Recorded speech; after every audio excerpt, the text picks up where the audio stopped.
ਅੱਜ ਅਸੀਂ ਰਜਿੰਦਰ ਸਿੰਘ ਦੁਆਰਾ ਲਿਖਿਆ ਲੇਖ ਆਦਤਾਂ ਪੜ੍ਹਨ ਜਾ ਰਹੇ ਹਾਂ। ਹਰ ਇਨਸਾਨ ਵਿੱਚ ਮਾੜੀਆਂ ਚੰਗੀਆਂ ਆਦਤਾਂ ਹੁੰਦੀਆਂ ਹਨ। ਚੰਗੀਆਂ ਆਦਤਾਂ ਉਸ ਨੂੰ ਜ਼ਿੰਦਗੀ ਵਿੱਚ, ਸਮਾਜ ਵਿੱਚ ਉੱਚਾ ਦਰਜਾ ਦਿਵਾਉਂਦੀਆਂ ਹਨ। ਉਸ ਨੂੰ ਭੀੜ ਨਾਲੋਂ ਅਲੱਗ ਕਰ ਸਮਾਜ ਵਿੱਚ ਵੱਖਰੀ ਪਹਿਚਾਣ ਬਖਸ਼ਦੀਆਂ ਹਨ, ਮਾਣ ਬਖਸ਼ਦੀਆਂ ਹਨ, ਕਿਉਂਕਿ ਜ਼ਿੰਦਗੀ 'ਚ ਸਫਲਤਾ ਦੀ ਬੁਨਿਆਦ ਹੀ ਇਹ ਚੰਗੀਆਂ ਆਦਤਾਂ ਹੁੰਦੀਆਂ ਹਨ। ਇਸੇ ਉਲਟ ਬੁਰੀਆਂ ਆਦਤਾਂ ਦਾ ਧਾਰਨੀ ਇਨਸਾਨ ਜਿੱਥੇ ਸਰੀਰਕ ਰੂਪ ਵਿੱਚ ਬਿਮਾਰ ਰਹਿੰਦਾ ਹੈ, ਉੱਥੇ ਮਾਨਸਿਕ ਰੂਪ ਵਿੱਚ ਵੀ ਪਿਛੜ ਜਾਂਦਾ ਹੈ ਅਤੇ ਆਪਣੀ ਅਨਮੁੱਲੀ ਜੀਵਨ ਨੂੰ ਵਿਅਰਥ ਕਰ ਦਿੰਦਾ ਹੈ।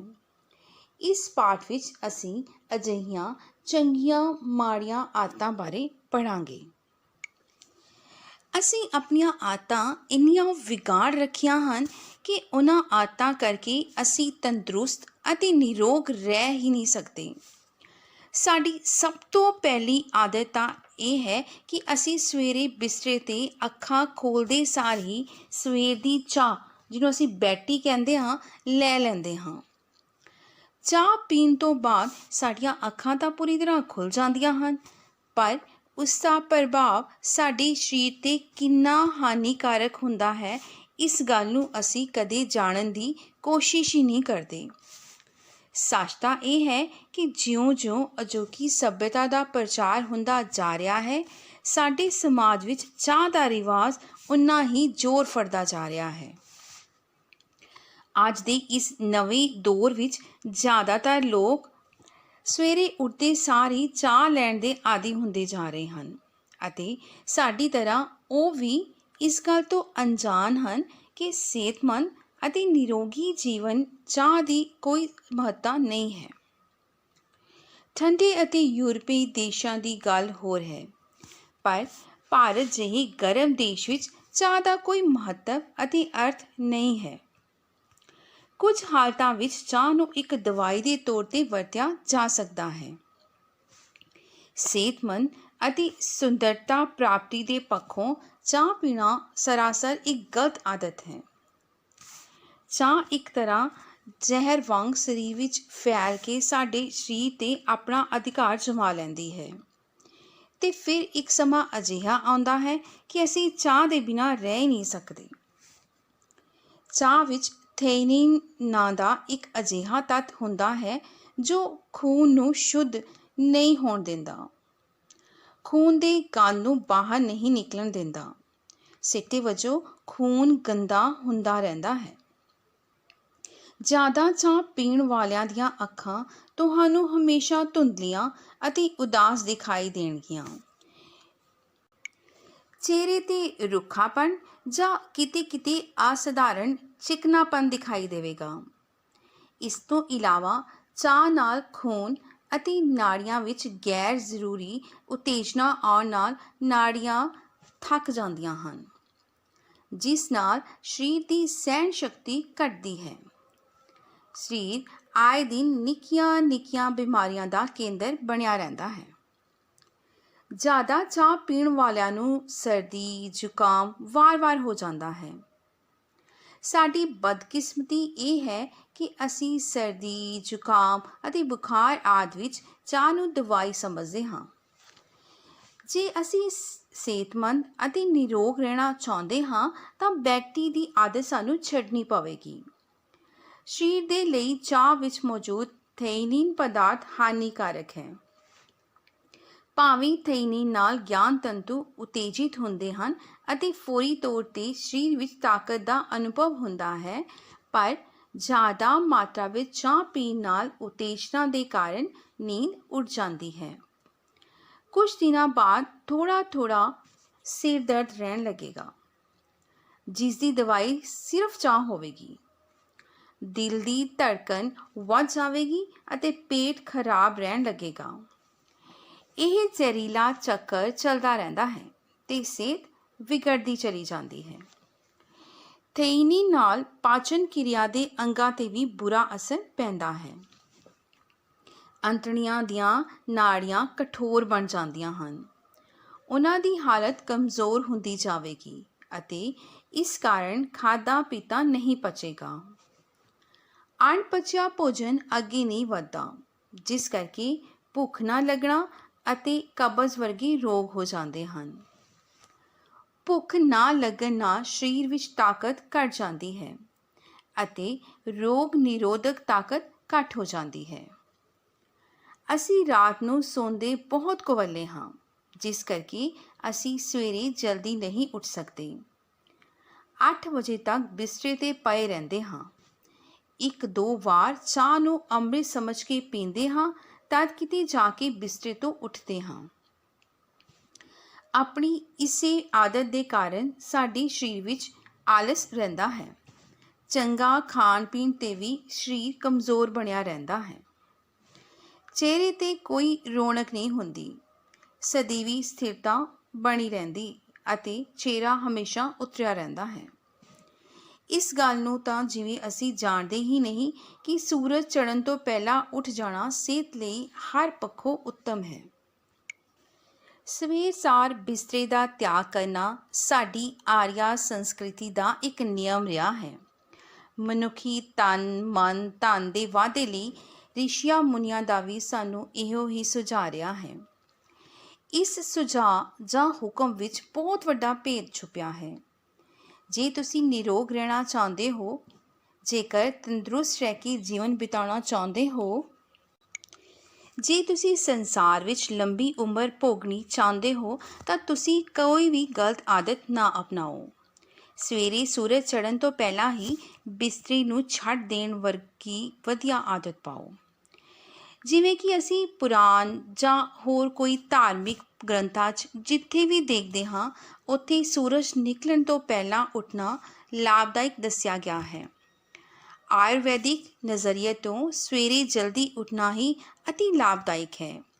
ਭਾਵ ਪ੍ਰਕਾਸ਼ ਵਿੱਚ ਲਿਖਿਆ ਹੈ ਕਿ ਸਿਹਤਮੰਦ ਅਤੇ ਨਿਰੋਗ ਮਨੁੱਖ ਆਪਣੀ ਜ਼ਿੰਦਗੀ ਦੀ ਰਾਖੀ ਲਈ 4 ਘੜੀ ਤੜਕੇ ਉੱਠੇ ਅਤੇ ਉਸ ਸਮੇਂ ਦੁੱਖਾਂ ਦਾ ਨਾਸ਼ ਕਰਨ ਲਈ ਪਰਮਾਤਮਾ ਦਾ ਸਿਮਰਨ ਕਰੇ।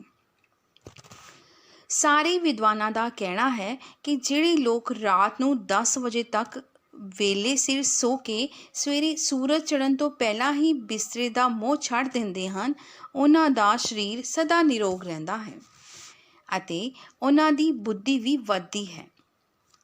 ਸੂਰਜ ਚੜ੍ਹਨ ਤੋਂ ਕੁਝ ਸਮਾਂ ਪਹਿਲਾਂ ਨੂੰ ਅੰਮ੍ਰਿਤ ਵੇਲਾ ਕਹਿੰਦੇ ਹਨ। ਉਸ ਵੇਲੇ ਉੱਠਣ ਨਾਲ ਆਦਮੀ ਦੇ ਸਰੀਰ ਵਿੱਚ ਰੌਣਕ ਅਤੇ ਬਲ ਦਾ ਸੰਚਾਰ ਹੁੰਦਾ ਹੈ। ਕੰਮ ਕਰਨ ਦਾ ਉਤਸ਼ਾਹ ਜਾਗਦਾ ਹੈ। ਸਰੀਰ ਵਿੱਚ ਇੱਕ ਨਵੀਂ ਕਿਸਮ ਦੀ ਫੁਰਤੀ ਆ ਜਾਂਦੀ ਹੈ। ਸਵੇਰੇ ਉੱਠਣ ਦੇ ਕੁਝ ਲਾਭ ਵੀ ਹਨ। ਇਸ ਵੇਲੇ ਉੱਠਣ ਨਾਲ ਓਜ਼ੋਨ ਨਾਮੀ ਹਵਾ ਸਾਡੇ ਸਰੀਰ ਨੂੰ ਮਿਲਦੀ ਹੈ ਅਤੇ ਸੂਰਜ ਚੜ੍ਹਨ ਤੋਂ ਬਾਅਦ ਉਹ ਖਤਮ ਹੋ ਜਾਂਦੀ ਹੈ। ਓਜ਼ੋਨ ਪ੍ਰਾਣ ਵਾਯੂ ਆਕਸੀਜਨ ਦਾ ਹੀ ਦੂਜਾ ਸ਼ੁੱਧ ਰੂਪ ਹੈ। ਇਸ ਹਵਾ ਵਿੱਚ ਜਲਨ ਕਿਰਿਆ ਦੀ ਸ਼ਕਤੀ ਜ਼ਿਆਦਾ ਹੁੰਦੀ ਹੈ।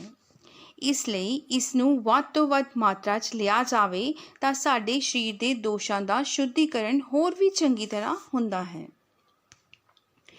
ਇੱਕ ਵਾਰ ਜਾਗਣ ਦੇ ਬਾਅਦ ਜੇ ਅਸੀਂ ਫਿਰ ਸੋ ਜਾਈਏ ਤਾਂ ਸਰੀਰ ਵਿੱਚ ਲੋੜੀਂਦੀ ਫੁਰਤੀ ਰਹਿ ਨਹੀਂ ਸਕਦੀ।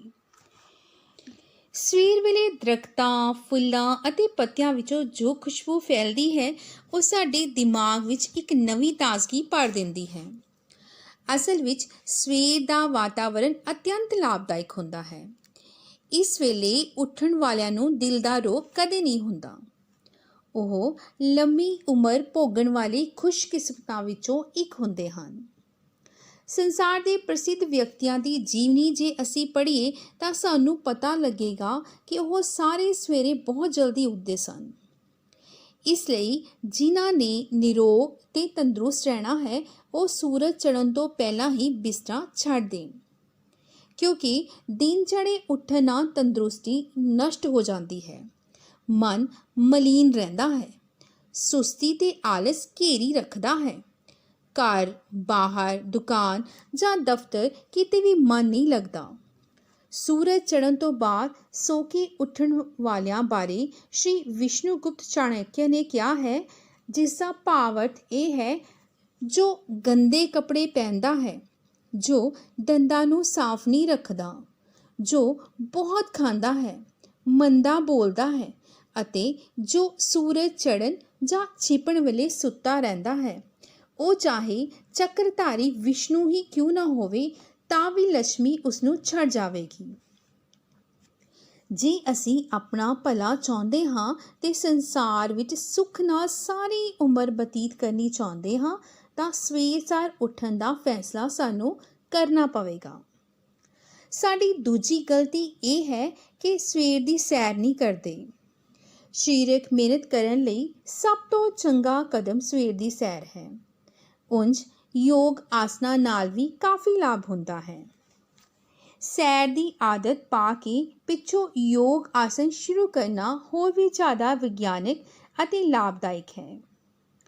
ਸੈਰ ਦੇ ਸਿਲਸਿਲੇ ਵਿੱਚ ਇਹ ਧਿਆਨ ਰੱਖਣਾ ਪਵੇਗਾ ਕਿ ਸੈਰ ਖੁੱਲ੍ਹੇ ਮੈਦਾਨ, ਖੇਤ, ਜੰਗਲ ਜਾਂ ਪਾਰਕ ਵਿੱਚ ਕਰਨੀ ਚਾਹੀਦੀ ਹੈ ਤਾਂ ਕਿ ਮਿਹਨਤ ਦੇ ਨਾਲ ਨਾਲ ਤਾਜ਼ੀ ਹਵਾ ਰਾਹੀਂ ਵੀ ਸਿਹਤ ਨੂੰ ਲਾਭ ਮਿਲਦਾ ਰਹੇ। ਸੈਰ ਦਾ ਪੂਰਾ ਲਾਭ ਲੈਣ ਲਈ ਹਮੇਸ਼ਾ ਤੇਜ਼ ਚੱਲੋ ਅਤੇ ਉਨੀ ਦੇਰ ਘੁੰਮੋ ਜਿਸ ਨਾਲ ਹਲਕੀ ਤੇ ਮਿੱਠੀ ਜਿਹੀ ਥਕਾਵਟ ਹੋ ਜਾਏ ਤੇ ਥੋੜ੍ਹਾ ਜਿਹਾ ਪਸੀਨਾ ਵੀ ਆ ਜਾਵੇ।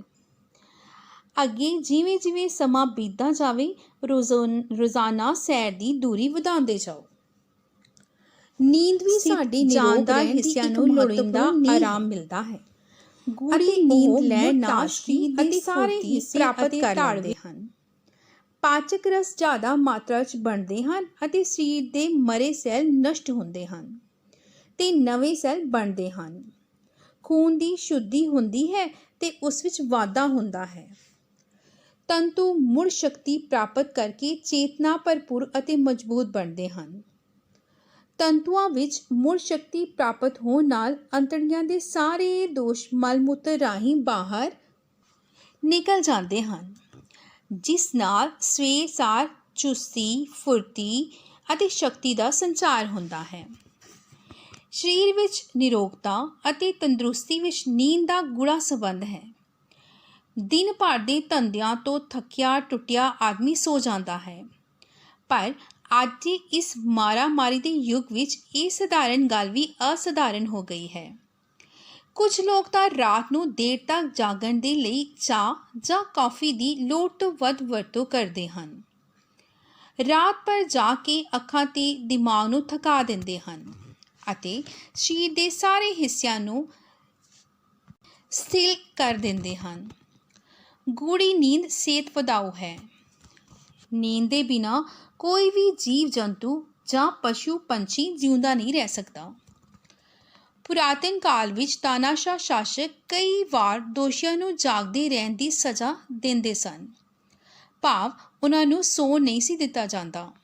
ਸਿੱਟੇ ਵਜੋਂ ਲਗਾਤਾਰ ਜਾਗਦੇ ਰਹਿਣ ਨਾਲ ਉਹਨਾਂ ਦਾ ਮਾਨਸਿਕ ਸੰਤੁਲਨ ਵਿਗੜ ਜਾਂਦਾ ਸੀ। ਫਿਰ ਜਾਂ ਤਾਂ ਉਹ ਪਾਗਲ ਹੋ ਜਾਂਦੇ ਸਨ ਜਾਂ ਮਰ ਜਾਂਦੇ ਸਨ। ਇਹ ਮੌਤ ਬੜੀ ਤਰਸਯੋਗ ਹੁੰਦੀ ਸੀ। ਸਾਡੇ ਲਈ ਹੁਣ ਇੰਨਾ ਹੀ ਜਾਣ ਲੈਣਾ ਕਾਫੀ ਨਹੀਂ ਹੈ ਕਿ ਸਾਡੇ ਸਰੀਰ ਲਈ ਨੀਂਦ ਦਾ ਕਿੰਨਾ ਮਹੱਤਵ ਹੈ। ਆਮ ਆਦਮੀ ਨੂੰ ਪ੍ਰਤੀ ਦਿਨ 7-8 ਘੰਟੇ ਦੀ ਨੀਂਦ ਲੈਣੀ ਚਾਹੀਦੀ ਹੈ। ਇਸ ਤੋਂ ਵੱਧ ਸੌਣਾ ਵੀ ਉਨਾ ਹੀ ਹਾਨੀਕਾਰਕ ਹੈ ਜਿੰਨਾ ਕਿ ਨਾ ਸੌਣਾ। ਸੌਣ ਤੋਂ ਪਹਿਲਾਂ ਸਰੀਰ ਨੂੰ ਸਾਫ਼ ਕਰਕੇ ਕੁਦਰਤੀ ਕਿਰਿਆਵਾਂ ਤੋਂ ਨਿਬੜ ਲੈਣਾ ਚਾਹੀਦਾ ਹੈ ਤਾਂ ਕਿ ਮਲ ਮੂਤਰ ਦੇ ਲਈ ਵਾਰ-ਵਾਰ ਨਾ ਜਾਗਣਾ ਪਵੇ। ਇੱਕ ਵਾਰ ਸੌਣ ਤੋਂ ਬਾਅਦ ਵਾਰ-ਵਾਰ ਜਾਗਣਾ ਵੀ ਠੀਕ ਨਹੀਂ ਹੈ। ਸਰਦੀ ਅਤੇ ਗਰਮੀ ਵਿੱਚ ਸੌਣ ਦਾ ਵੀ ਆਪਣਾ ਢੰਗ ਹੈ। ਸੌਣ ਵੇਲੇ ਸਰੀਰ ਨੂੰ ਢੁਕਵਾਂ ਵਾਤਾਵਰਣ ਮਿਲਣਾ ਚਾਹੀਦਾ ਹੈ। ਗਰਮ ਰੁੱਤ ਵਿੱਚ ਖੁੱਲ੍ਹੇ ਅਸਮਾਨ ਦੇ ਹੇਠਾਂ ਸੁੱਤਾ ਜਾ ਸਕਦਾ ਹੈ, ਜਦੋਂ ਕਿ ਸਰਦ ਰੁੱਤ ਵਿੱਚ 15 ਡਿਗਰੀ ਤਾਪਮਾਨ ਵਾਲੇ ਕਮਰੇ ਵਿੱਚ ਸੌਣ ਦਾ ਪ੍ਰਬੰਧ ਕਰ ਲੈਣਾ ਚਾਹੀਦਾ ਹੈ। ਸ਼ਾਮ ਵੇਲੇ ਹਲਕਾ ਭੋਜਨ ਖਾਣਾ ਚਾਹੀਦਾ ਹੈ ਅਤੇ ਗਿਆਨ ਤੰਤੂਆਂ ਨੂੰ ਉਤੇਜਿਤ ਕਰਨ ਵਾਲੇ ਪ੍ਰਸੰਗਾਂ, ਦ੍ਰਿਸ਼ਾਂ ਅਤੇ ਵਿਚਾਰਾਂ ਦਾ ਤਿਆਗ ਕਰਕੇ ਨੀਂਦ ਲੈਣੀ ਉੱਤਮ ਹੈ। ਸੌਣ ਤੋਂ ਪਹਿਲਾਂ ਮਾਲਿਸ਼ ਕਰਨ ਨਾਲ ਤੇ ਇਸ਼ਨਾਨ ਕਰਨ 'ਤੇ ਵੀ ਗੂੜੀ ਨੀਂਦ ਆਉਂਦੀ ਹੈ। ਜਿਨ੍ਹਾਂ ਲੋਕਾਂ ਨੂੰ ਨੀਂਦ ਦੇਰ ਨਾਲ ਆਉਂਦੀ ਹੈ ਉਹਨਾਂ ਨੂੰ ਸ਼ਵਾਸਨ ਦੀ ਸਥਿਤੀ ਨੂੰ ਪਹੁੰਚਣਾ ਚਾਹੀਦਾ ਹੈ, ਕਿਉਂਕਿ ਇਸ ਹਾਲਤ ਵਿੱਚ ਨੀਂਦ ਸਹਿਜੇ ਹੀ ਆ ਸਕਦੀ ਹੈ। ਕਿਉਂਕਿ ਰਾਤ ਦੇ ਪਹਿਲੇ 4 ਘੰਟਿਆਂ 'ਚ ਗੂੜ੍ਹੀ ਨੀਂਦ ਆਉਂਦੀ ਹੈ।